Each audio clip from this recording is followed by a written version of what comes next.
Going to talk about beverages, alcoholic and non-alcoholic.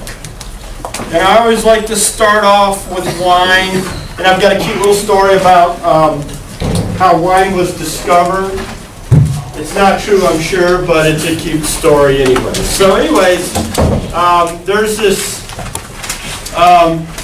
sheik, and he married his teenage sweetheart, and they were very happy, and then he becomes very successful, and he starts to pick up wives in his harem. And so he picks up younger, more attractive wives, and he starts to give them more attention than his original wife. And she's getting older and she's depressed, and so she says, I'm going to kill myself. So she puts together what she thinks is poison. She takes some grapes, mashes them up, leaves them out for a couple days, and then drinks it, thinking it's poison. Well, it's not poison. What is it? It's wine, right? So she gets a little, after you drink wine, you get a little tipsy, right? And she starts traditions, right, ladies? When your boyfriend breaks up with you, you go out and you get drunk, right? On wine, right? And what do you say? Oh, I don't need him, I still got the goods. He don't know what he's missing, right? And so she makes this wonderful discovery. Now it's got a happy ending, right? Because she discovers it's not poison, it's wine, it's pleasurable, it's something that's, gets you a little giddy, it makes you feel good. And so she takes this new discovery to her husband, right? And she says, drink this. Now I'm not so sure how smart he is, because if I had broken up with my wife, and she said, here, drink this, I'm thinking, that's probably not something good in there. Anyways, he does drink it, he gets a little tipsy, and they discover wine together, and then he's so happy with her in this new discovery, he gets rid of all his other wives, and they live happily ever after. What's wrong with her? Huh? She never heard. No, Mom. I missed what you said, but it sounded pretty funny. So yeah, it's a made-up fairy tale, I'm sure, but it's a cute story, and it kind of gets us in the mood for wine, right? Because wine is something that a lot of people enjoy. It's pleasurable. Yes, it's alcoholic. It gets a little bit tipsy, and I'm sure people break up all the time and drink wine and go to the bottle. Anyways. Wine is fermented juice of grapes. We talk about wine, we always think of grapes, right? Not necessarily always made of grapes. It can be made up of any fruit. It just so happens that wine works best with grapes.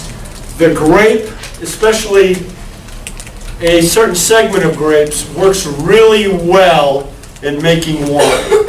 Okay? But you can make apricot wine or strawberry wine or cherry wine or any of that. It just so happens that grapes work best. And when we talk about wines, we're typically talking about light beverage wines. This is what most people drink. And it's either white, rosé, or red. We actually have a different name for rosé now. What do we call it when it's in between white and red? Moscato. Like pink Moscato. Yeah, pink. Blush. Blush is typically what we call it now.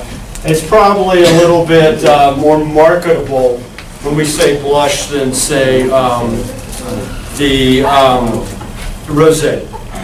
Now we also have sparkling wines, and sparkling wines are, how do I say this? All champagnes are sparkling wines, but not all sparkling wines are champagne. Technically, and when I say technically, champagne only comes from the Champagne region of France. But the nomenclature nowadays is that we pretty much call any sparkling wine champagne, even though that's technically incorrect. It's supposed to be sparkling wine. And then we have some heavy wines, or what are known as fortified wines. That includes sherry, port, and Madeira. And these are typically wines that have something added to it. can make it heavier. Is anybody's parents or grandparents drink port? Yeah. What's your ethnicity? Can I ask? It's usually, Me? yeah. Hispanic. Yeah. Portugal, Spain. You know, it's a pretty good indicator of what your parents drink, and I can pick your ethnicity out there because Portugal is where port comes from, and it's very Hispanic in nature, and typically older people, because their taste buds are kind of dulled down. It's strong. Have you tried it? It's disgusting. It's strong. Yeah, and you can say it's disgusting. I Most don't think people it's would that say. strong. I just think it tastes like sour nastiness. Old people love it though there. So anybody who else drinks port or parents drink port? My grandma is like cleaning lady is from Portugal, so like she brings her some like once a month. Yeah, it's a big deal, and again, it's typically older people because, and I'll explain a little bit later when we talk about beer. Your taste buds when you get older are weaker, so you crave stronger flavors. Okay. All right, so we're gonna talk about wines. There's also aromatic wines, vermouth and aperitifs. Vermouth is, what does everyone know vermouth? Why? It's an ingredient in what? Martinis, all right? Drink it straight up, not so much. And these are flavored with different herbs, roots, flowers, and barks. So, again, you take a light table wine and you add things to it, and you can go with different flavors, and it tends to get stronger, and as some people would say in the back, a little bit more disgusting. So, all right.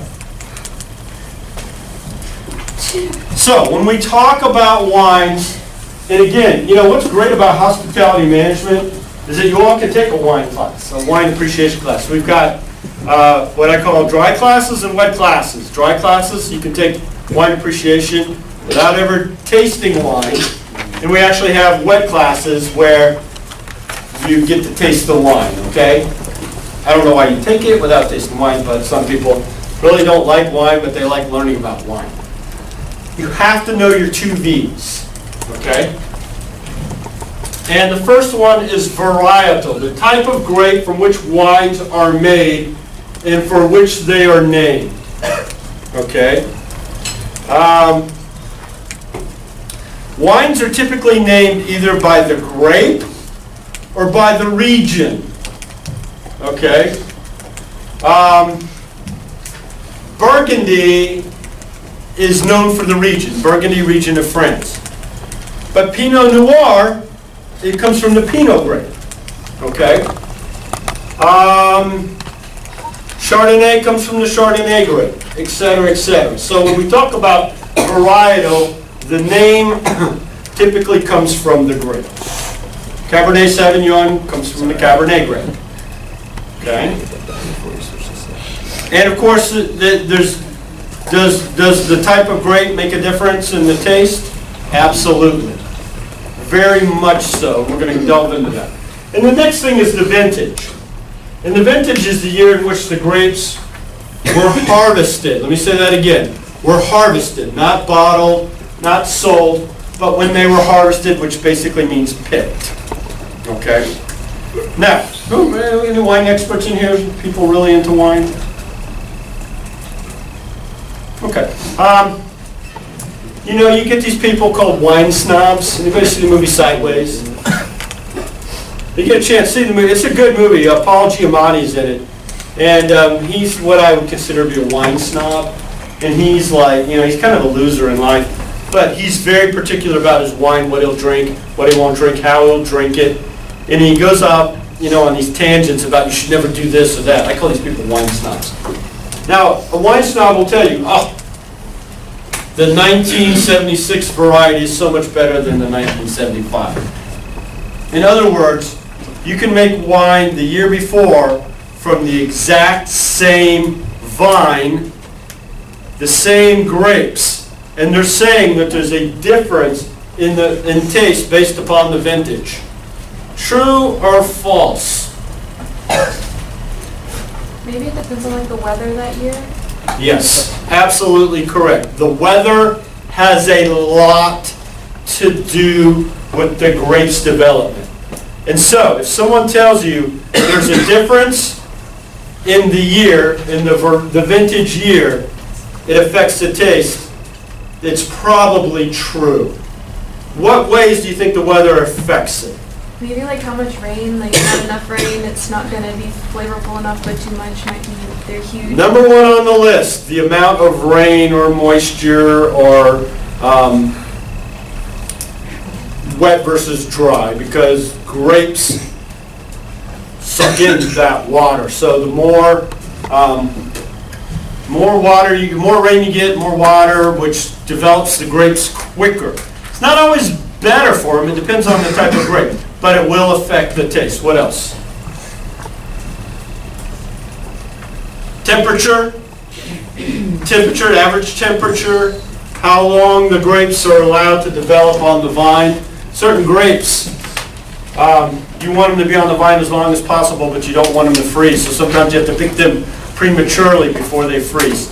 I mean, the list goes on and on. So, does the varietal affect the flavor of the wine? Absolutely. Is it vintage? Yes. And so, as much as I hate to admit it, some of these people, wine snobs, are really good. They can taste, you can put a 75 and a 76 next to each other, and if they're really up on that varietal, they'll taste it and say, this is a 1976. I know this taste. I know this flavor. Okay?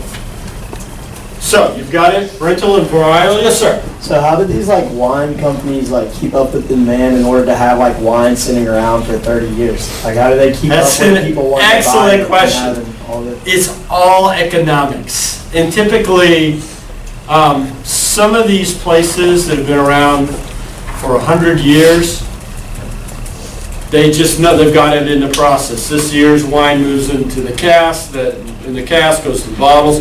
Bottles go into the racking and so forth. They have a system set up. When we talk about, and I think this is the next slide, we talk about red wines need a lot of time. White wines, not so much. White wines don't really need time to mature. So that's why if you go to the supermarket and you see white wines, typically the vintage year is maybe just a few years away.